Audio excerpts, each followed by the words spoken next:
tiempo con nuestro tercer invitado, el máster Gustavo Jiménez, que es consultor en comunicación política. Como todos los días martes, el día de hoy vamos a analizar sobre el tema del discurso del presidente Lasso y sus metáforas. ¿Cómo está, Gustavo? Gracias por acompañarnos en este martes. Bienvenido. No tengo audio. Creo que tiene mute en el audio. Bueno, ahí estamos. Buenos días, Jaime. Buenos días, Luis. ¿Cómo están ustedes? Muy bien, Gustavo. Bueno, analizando un poco el tema económico con la economista Vilma Salgado, no podemos dejar de seguir hablando sobre los primeros 370 días del gobierno del presidente Guillermo Lasso, que hasta el momento, pues, lo que seguimos escuchando de parte de los ecuatorianos, de parte de la gente que va a un hospital público, que no hay medicinas, lo decía hace un momento, pero sin embargo usted escucha a la ministra de Salud que las cosas están bien, que en los hospitales ya hay medicina, que se han comprado suministros, que no hay problema, y lo mismo pasa en educación y lo mismo pasa en otras instituciones. Por ahí el registro civil recién creo que está comprando materiales para que la gente pueda sacar la cédula.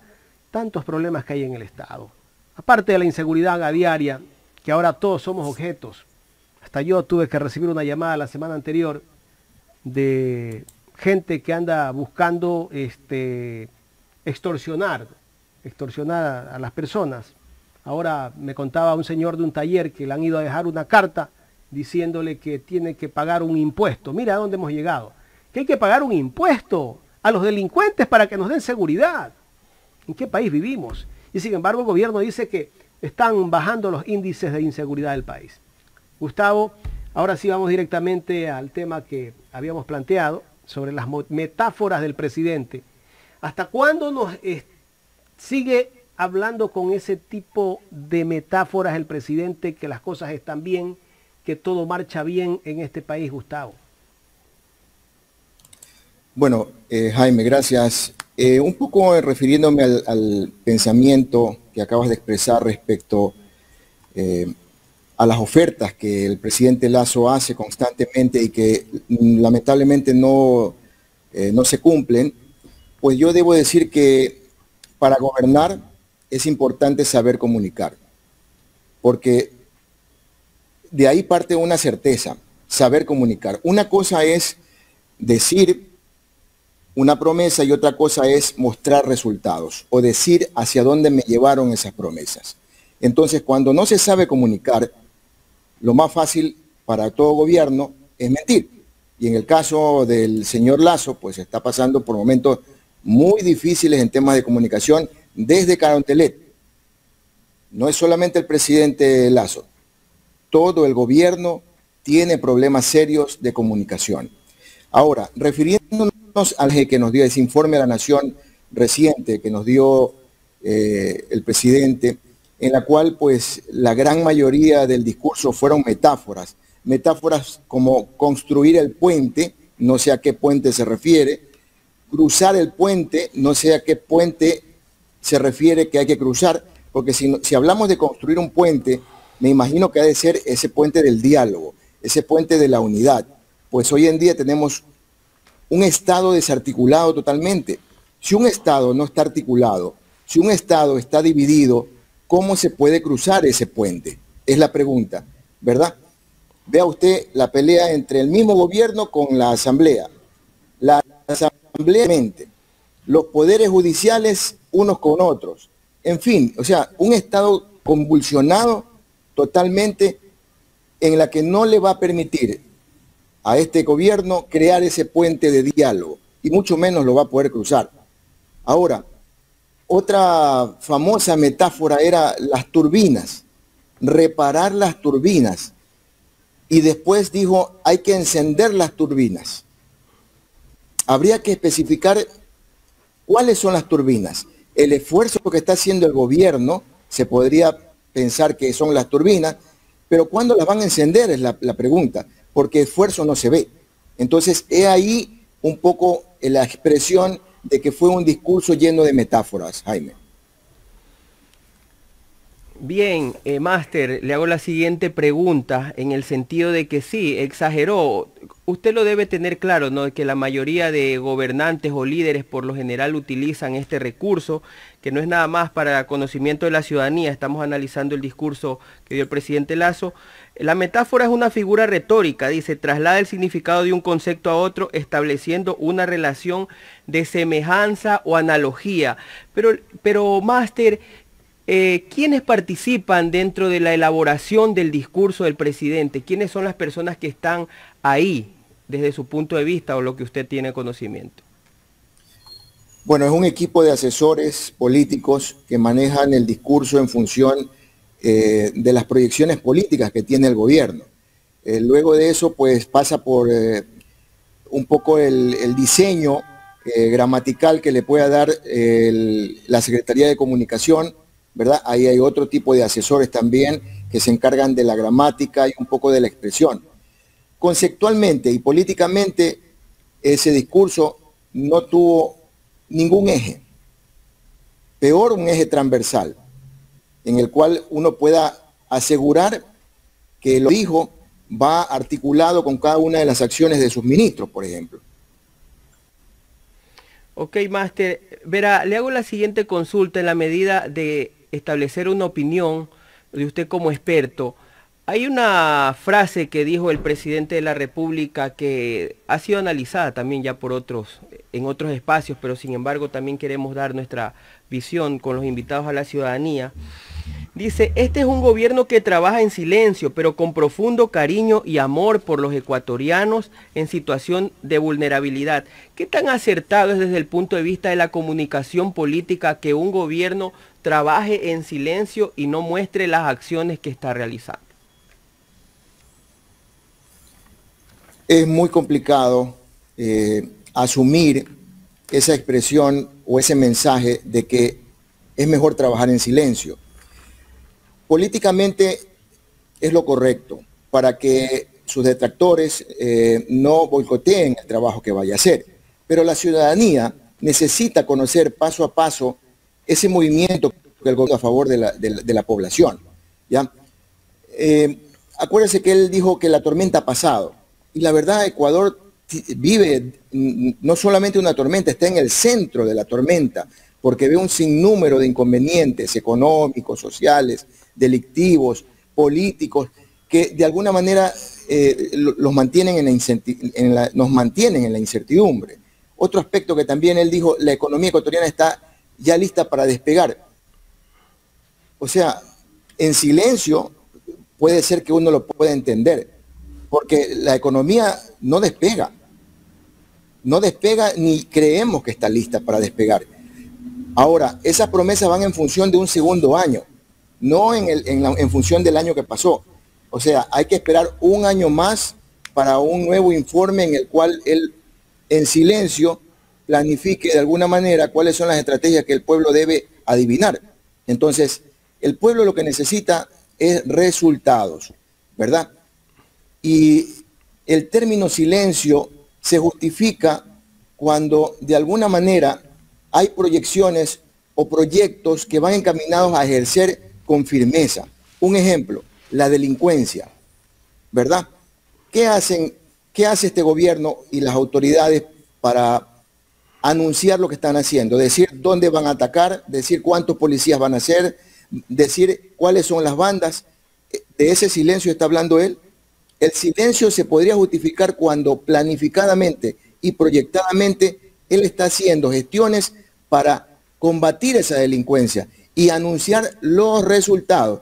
Hemos capturado a los principales líderes de esta banda. Hemos cerrado las fronteras porque nos hemos dado cuenta que por las fronteras están entrando las directrices.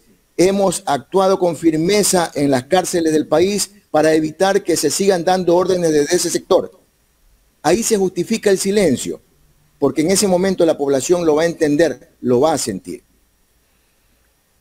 Máster, la semana pasada habíamos analizado con usted mismo que efectivamente en el informe de la Nación se iba a dar bastante pronunciamientos sobre el tema de la vacunación, ¿verdad? y precisamente yo le hago la siguiente consulta. En la medida que utilizó bastante un recurso de que los libros de historia lo van a recordar y que esto va a ser registrado, lo repitió en unas 3 ocasiones que yo analicé este discurso, y mencionó lo siguiente, que tal vez algunos por ahí dirán, ¿cuál es la obra principal de Lasso? Y él dice, la obra principal de Lasso y de su gobierno es salvar la vida de 18 millones de ecuatorianos. Tomando en cuenta de que los discursos no es que los lanzan así, son analizados por un equipo de trabajo, ¿usted no cree que tal vez exageraron en ese sentido? Tal vez la ciudadanía lo ve como un poco exagerado decir que él es el responsable de salvarnos la vida a todos nosotros. Bueno, una identificación muy personal que utiliza el presidente de la República. Sin embargo, podría significar un error político, porque se muestra muy tecnócrata, ¿verdad? Decir que gracias a una planificación que bien se pudo haber hecho en un gobierno anterior, sin ningún problema, en este gobierno se ha logrado salvar vidas, pero también se perdieron muchísimas vidas. También se perdieron muchísimas vidas. Entonces, el rasgo personal que muestra el presidente al atribuir algo que parte de su función es un error político, porque ya la gente no lo entiende como un tema de salvación, sino más bien como una acción que debió haber tomado desde un principio. Y lo dije en la entrevista pasada, no podemos seguir con el discurso de que el gran logro de este gobierno es la vacunación, porque hoy la gente ya no se está muriendo por el COVID, se está muriendo por la delincuencia. Entonces, de alguna manera hay que cambiar ese discurso, y yo creería que los asesores externos que tiene el presidente en temas de comunicación apuntalan eso en función de una minoría que respalda ese pensamiento. Y es una minoría que de alguna manera se beneficia con puestos de trabajo, con familiares dentro del gobierno, seguramente con algún privilegio en particular, pero la gran población como tal no está de acuerdo con eso y considera de que eso ya quedó en el pasado, que eso es un plan que debió haberse ejecutado desde un principio y que inmediatamente en este mismo año se debió haber ejecutado un segundo plan, que era el plan económico, ¿verdad? Pero el plan económico, como bien lo decía la invitada anterior, tiene muchas aristas que decir, ¿verdad? Y yo me atrevo también un poco a criticar aquella frase en la que el presidente dijo en su rendición de cuentas, ha tenido un banquero que venir a salvar el país. ¿Qué mensaje más equivocado de parte del presidente, por decirlo menos, ¿verdad? Y esto lo convierte en un arquetipo de un personaje inseguro, por decirlo menos. Gustavo, bueno, revisando las incoherencias que tiene el presidente Guillermo Lasso, yo creo que a veces es un presidente improvisado, porque lo escuchamos decir cosas que salen de contexto, que tal vez le dan un libreto para que él siga ese libreto y de repente porque quiero mostrarme que soy más guapo que el otro y criticar al anterior presidente o al anterior gobierno, entonces yo quiero sobresalir. Tengo el libreto, pero me voy a salir de ese libreto. Y termina metiendo la pata. Esto más o menos es como cuando a usted le mandan una lección y tiene que darla al siguiente día. Y resulta que cuando no sabes y quieres dar la lección, aunque no sabes, comienzas a meterle latas a todo lo que te pregunta el profesor y ahí el profesor te pone, de 10 te pone 6 o 7 y tú contento porque saliste del bache, dices, ¿no? El presidente de la República a veces yo creo que hallaba, que llega un momento que tal vez tiene libreto, pero dice, no, yo soy el presidente, yo soy el que mando. Como es una persona que sí, se siente que tiene poder económico y en este momento poder político, yo soy más bacán que los demás.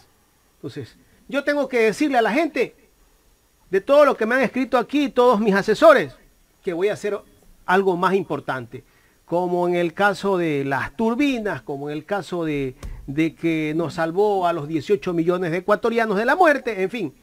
Yo lo dije en el Twitter hace unos días, que hasta Jesucristo se cree el propio presidente de la República. Bueno, yo, si a alguien hay que criticar en ese sentido, yo pondría el dedo en la Secretaría de Comunicación. Como dije hace un momento, el presidente ha perdido los ejes y la Secretaría de Comunicación ha perdido esos ejes estratégicos de comunicación. O seguramente están muy dispersos, ¿no? Porque de alguna manera yo creo que ellos, por pretender no parecerse al correísmo, ¿verdad?, de alguna manera le han hecho un daño al presidente actualmente, porque han concentrado los mensajes bajo un aspecto más personal, tratando de hacer que el presidente de la República sea la principal figura. Pero no hay nada mejor que se abra la oportunidad a sus ministros. Y si no saben hablar, prepárenlos. Para eso es la Secretaría de Comunicación. Prepárenlos en función de lo que él está haciendo en beneficio de ese gobierno. Pero no, de alguna manera la Secretaría de Comunicación han manipulado esta estrategia y la ha confundido, creándole, como digo, un gran error de percepción ciudadana ante los mensajes que el presidente de la República pueda ejercer. Y voy a robarme un ejemplo que leí en un artículo reciente de este portal Cuatro Pelagatos, en el cual ellos explicaban que el equipo de fútbol es más o menos como el equipo que tiene un presidente, ¿verdad? El presidente es el equivalente al entrenador. La sabiduría de ese técnico es la de armar el equipo, ¿verdad? Darle todas las herramientas, los presupuestos, las directrices, ¿verdad? Para que ellos luego salgan a competir, salgan a ese juego de desarrollar proyectos dentro del país, ayudarlos a rectificar, a cambiar en caso de que alguno meta la pata, ¿no? Porque son humanos, seres que por muy profesionales o técnicos que se muestren, pueden cometer errores porque a veces ellos escuchan y a veces no escuchan. Entonces, ese presidente que en símil al entrenador de un equipo de fútbol, es aquella persona que crea las estrategias. Entonces, luego su equipo que está jugando, ¿verdad?, le tiene que rendir resultados, y esos resultados en un equipo de fútbol es el triunfo. En un gobierno, precisamente, son las acciones proyectadas en beneficio de un país, utilizando esa retórica básicamente en lo que significa un equipo de trabajo dentro de un gobierno, estimado Jaime. Claro, y analizando un poco más atrás lo que está pasando en el Ecuador, y que vemos que el gobierno no sabe a dónde va, porque es así, y que todo viene por desmantelar algunas instituciones que sí daban, por lo menos, nos trazaban una ruta a donde queríamos ir. En el caso, me voy a referir al caso de las EMPLADES, que era la Secretaría Nacional de Planificación del Estado o del gobierno. El gobierno del inecto de Moreno, porque ese sí fue un inecto, indolente, incapaz, desbarató a esa secretaría que tenía rango de ministerio, que allí se planificaba todas las obras, las prioritarias, lo más importante, y de allí se trazaba una ruta a donde quería ir un plan de gobierno. Te aseguro, Gustavo, que el presidente de la República no ha revisado ese plan de gobierno que presentó en campaña y que lo entregó al Consejo Nacional Electoral, y por eso en este momento tiene problemas. No lo ha revisado. Él está haciendo lo que quiere y lo que se le presenta en el momento, o el que le recomienda en este momento: haz esta obra, trabaja con ello, esta persona es la que te puede ayudar. Pero Así, de esa manera no puedes gobernar. Yo creo que el presidente también ha seguido las mismas políticas de Moreno, que fue su aliado, aunque él dice que no, pero fue su aliado, él cogobernó con Moreno. Sin la Secretaría de Planificación es difícil que puedas hacer un buen trabajo, pues, Gustavo. Desde mi punto de vista, no sé el tuyo. Bueno, el presidente habló de una agenda, ¿verdad? Que todo gobierno debe tener. Una agenda de gobierno que prioriza cuáles son las necesidades puntuales de la población. Dentro de esa agenda, él ha manifestado que necesita del aporte de cada uno de los ecuatorianos. Pero ese aporte, básicamente él se refiere a los gobiernos seccionales, se refiere a las entidades públicas como empresas, industrias, a los colegios, a las universidades, a los catedráticos, pero la población en sí, la población aún no encuentra dentro de esa agenda algo que le dé seguridad, algo que libere ese sentimiento de miedo y frustración que uno de nosotros tenemos, no solamente por el tema del COVID, sino ahora por la delincuencia, no solamente por el tema de la falta de trabajo, sino porque inclusive si te enfermas o alguien de tu familia se enferma y va a un hospital público, no hay medicinas, no hay médicos especializados. Entonces, esa agenda gubernamental que el presidente ha dicho que en este año va a ser más intensa en temas de seguridad, en temas de la crisis económica, para generar empleo, va a tener que cambiar de discurso comunicacional. Y muy bien la explicación que hiciste al principio respecto a las empleadas. Definitivamente aquí hay un gobierno que no tiene un horizonte. O sea, se fijó la meta de la vacunación y pensó que en 4 años solamente se iba a poner a trabajar, pero se le acabó el problema en menos de un año, ¿verdad?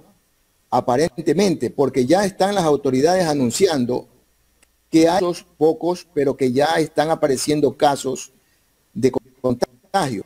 Entonces, hay médicos que proyectan que en octubre, septiembre, octubre, podría ya reventar este tema de la ola, de la cuarta ola o la tercera ola en Ecuador del COVID. Y ahí, ¿qué va a pasar?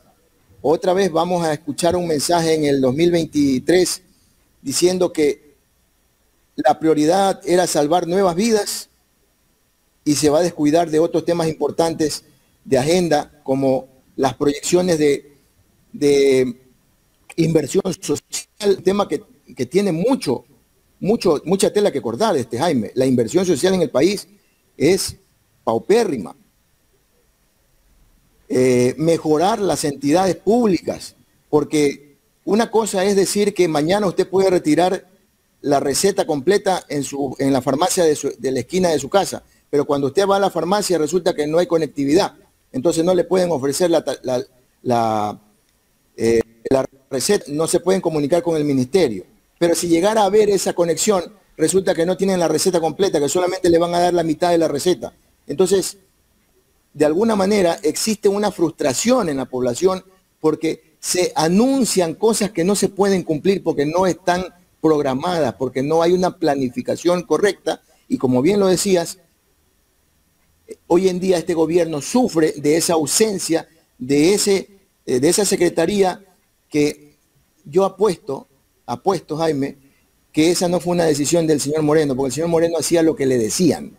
Entonces, el gobierno que venía prefería no tenerla porque de esa manera es más fácil no irnos por lo técnico, sino por la entrega fácil de proyecciones o de trabajos sin mayor recurso para que luego venga la concesión.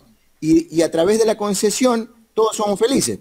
¿Quién recibe esa concesión luego de que el gobierno invierte? Se habla de que ya van a elaborar el plan de vía entre la costa y la sierra, ¿verdad? Que el gobierno va a hacer la inversión para luego entregarla a concesión. O sea, el gobierno invierte dinero para entregar a mesa servida a quien va a recaudar el dinero. Eso no es trabajar proyectadamente. Claro, bueno, lamentablemente eso es lo que creo que se ha planificado. Ahí sí se ha planificado. ¿Para qué? Para que todo lo que maneja el Estado es malo. Para eso. Para muestra un botón, el Banco del Pacífico producía en utilidad cerca de 100 millones de dólares al año. El 2021 solo produjo 4 millones de dólares. ¿Qué significa eso? Que todo está mal.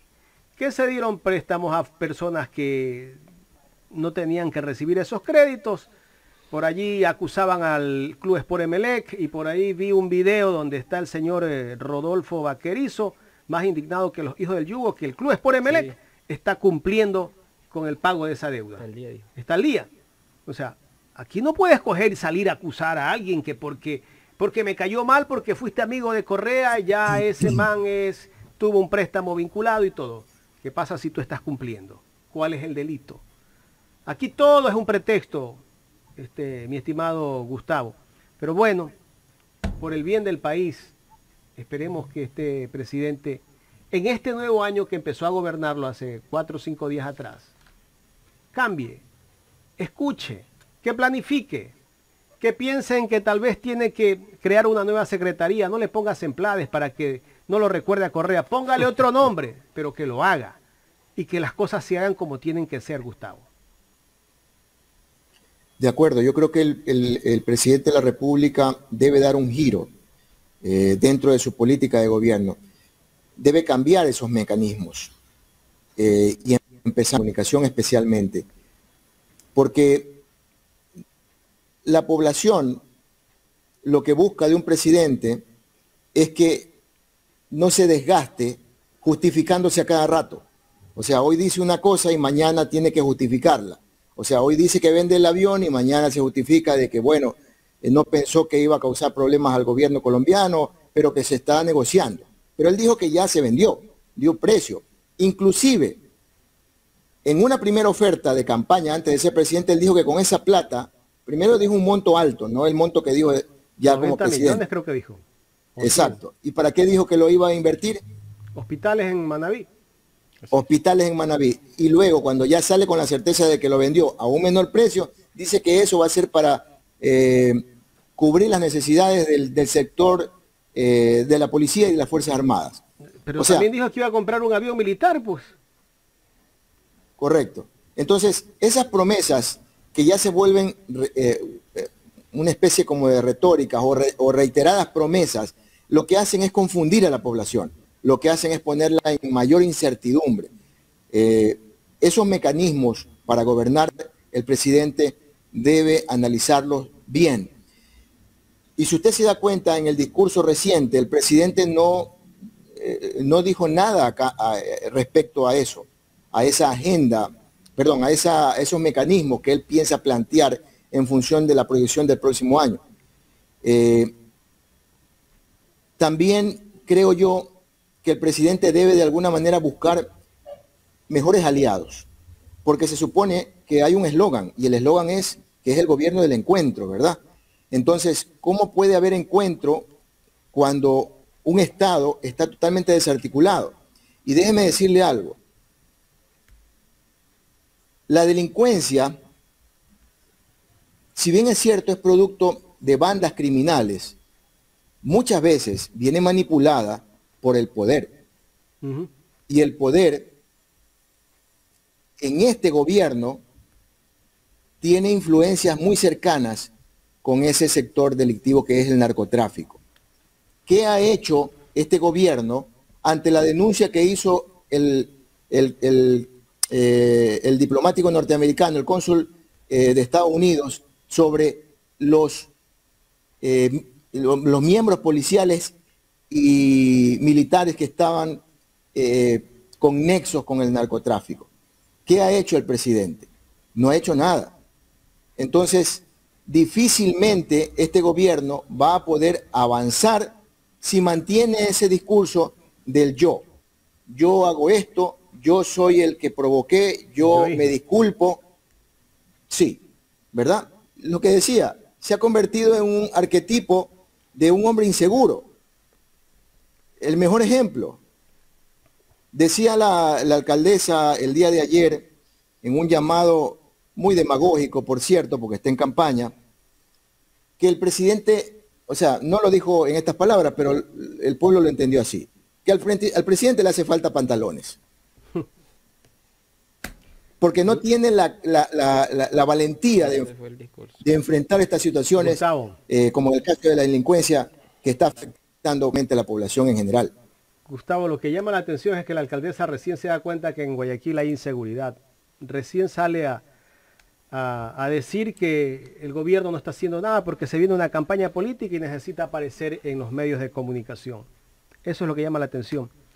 Y sobre el tema del gobierno del encuentro, Gustavo, yo también veo que debemos hacer otro análisis y nos va a faltar. Ya estamos en la recta final de este programa.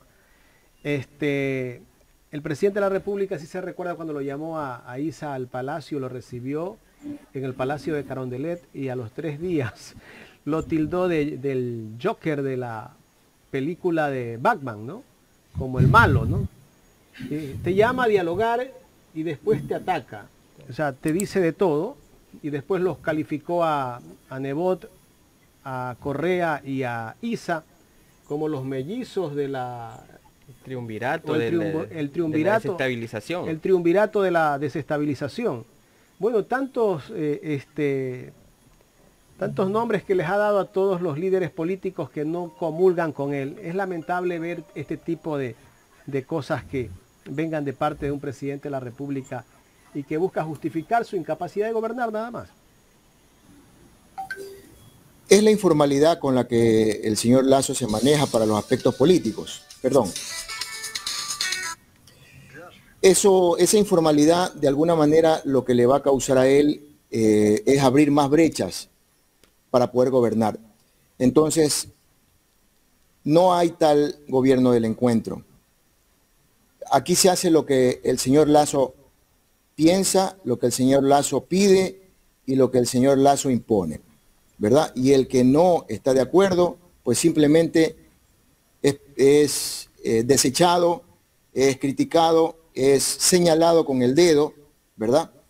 Y de alguna manera esto crea también un aspecto de, no quiero utilizar palabras que vayan a ofender, pero sí es propio decir que gente se fastidia, ¿verdad? Porque menos mal y ya dejó de echarle la culpa a Correa. Menos mal, parece que escuchó a su vicepresidente o nos escuchó a nosotros que decíamos, ya, pues, ¿hasta qué hora sigue echándole la culpa al gobierno de Correa? ¿Por qué no le echa la culpa también al gobierno de Febres Cordero, al gobierno de Gustavo Noboa? Porque lo que vivimos hoy en día es todo lo que hemos vivido en el pasado. Esto no es un tema de un solo gobierno. Y si bien es cierto, se profundizó más a raíz del posesionamiento del señor Lenín Moreno, porque ese gobierno ha sido como la puerta a la desgracia del Ecuador, en realidad. Porque en ese gobierno no se hizo nada para el país. Entonces no podemos esperar para este gobierno que las cosas cambien, porque son casi del mismo bando, por decir una comparación muy elocuente. Gustavo, quiero agradecerte por haber compartido con nosotros estos minutos y esperamos seguir el próximo martes tratando otros temas de comunicación, cómo maneja el gobierno, todos sus ministerios, tal vez, tantas cosas que tenemos que hablar. Y ojalá que cambie, como siempre lo he dicho yo no pierdo la esperanza que en algún momento las cosas mejoren en este país, pero difícilmente veo que va a mejorar en poco tiempo. Los delincuentes prácticamente ya mismo nos gobiernan, porque ya van y te ponen ahora hasta impuesto. Si tú no pagas el impuesto ya sabes lo que se viene, ¿no? De acuerdo. Gracias Jaime, gracias Luis. Esperemos porque de alguna manera el gobierno escuche a su población y rescate por lo menos esos aspectos importantes que son los mensajes que el pueblo le brinda. Yo he leído en las redes sociales muchas críticas, pero críticas sanas, como por ejemplo, presidente, deje de guiarse por lo que le dice su ministra y vaya usted mismo a constatarlo. Es importante ese mensaje. Otro aspecto, presidente, deje lo técnico y acérquese a su pueblo. Está muy frío, está muy lejano a su población. Entonces, esperemos que este año, según el señor Lazo ha prometido apretar el acelerador, sea en beneficio no de una imagen gubernamental ni de una imagen política personal, sino más bien de un conglomerado social como somos los más de 17 millones de ecuatorianos. Gracias. Gracias a Gustavo Jiménez, consultor en comunicación política aquí en el programa Los Especialistas de Ecuador en Directo.